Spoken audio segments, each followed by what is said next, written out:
शुभ अस्तित्व, एक नए युग के अस्तित्व के साथ। नमस्कार, शुभ अस्तित्व में आपका स्वागत है। मैं हूँ आपकी स्वतंत्रता। चलिए बढ़ते हैं खबर की ओर। भारत भवन में प्रणाम उदंत मार्तंड राष्ट्रीय विमर्श शुरू। हिंदी पत्रकारिता के 200 वर्ष पर राष्ट्रीय विमर्श। भोपाल के भारत भवन में हिंदी पत्रकारिता के 200 वर्ष पूर्ण होने पर 3 दिवसीय राष्ट्रीय विमर्श प्रणाम उदंत मार्तंड का शुभारंभ हुआ।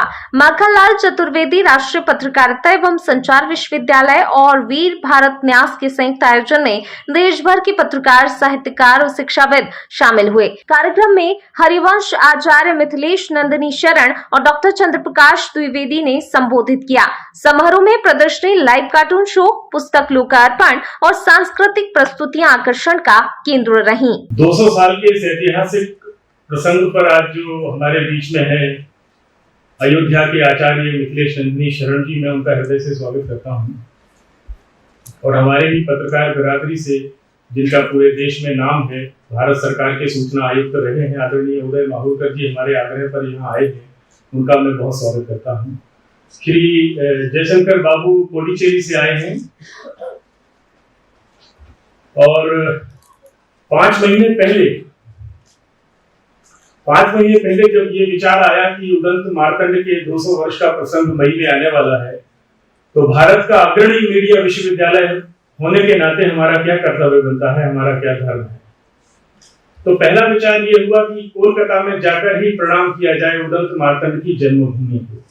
तो ये जो शीर्षक आया है प्रणाम उदंत मार्तंड, ये वहां से आया। लेकिन चुनाव की पृष्ठभूमि थी, अप्रैल में ऐसा लग रहा था कि चुनाव हो सकते हैं, तो होली के बाद वो भी घोषित हो गए। माननीय मुख्यमंत्री जी तक, जो हमारी महापरिषद के आदरणीय अध्यक्ष हैं, उन तक जब ये विचार गया तो उन्होंने कहा कि इसको विश्वविद्यालय की परिधि तक ही क्यों रखना चाहिए, इसको देश के पूरे भाषाई पत्रकारिता और हिंदी की पूरी जगत में ही क्यों ना प्रसारित करना चाहिए। तो इसको बड़े स्तर पर करें और लोगों को साथ में लेकर करें।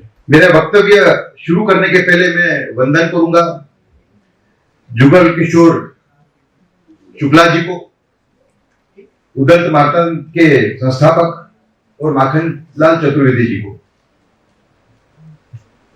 पहले हम जो इतिहास है उस पर थोड़ा गौर करेंगे कि जो स्थापना हुई उदंत मार्तंड की, वो एक छोटी मोटी घटना नहीं थी। उससे एक रिवॉल्यूशन स्टार्ट हुआ देश के अंदर, और कई हिंदी और वर्नाक्युलर अखबार निकले।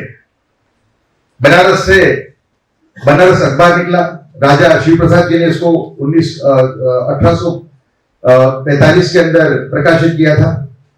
फिर आए सुधाकर नाम का एक आया, तारा मोहन मित्रा जी ने इसको 1850 में प्रकाशित किया। तत्वबोधिनी आया 1850 के अंदर। फिर भारतेंदु हरिश्चंद्र का एक युग आया, जिसमें कवि वचन सुधा 1867 के अंदर प्रकाशित हुआ।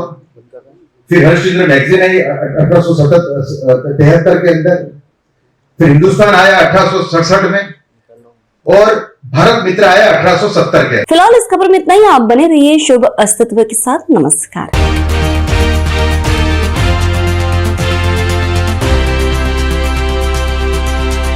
शुभ अस्तित्व, एक नए युग के अस्तित्व के साथ।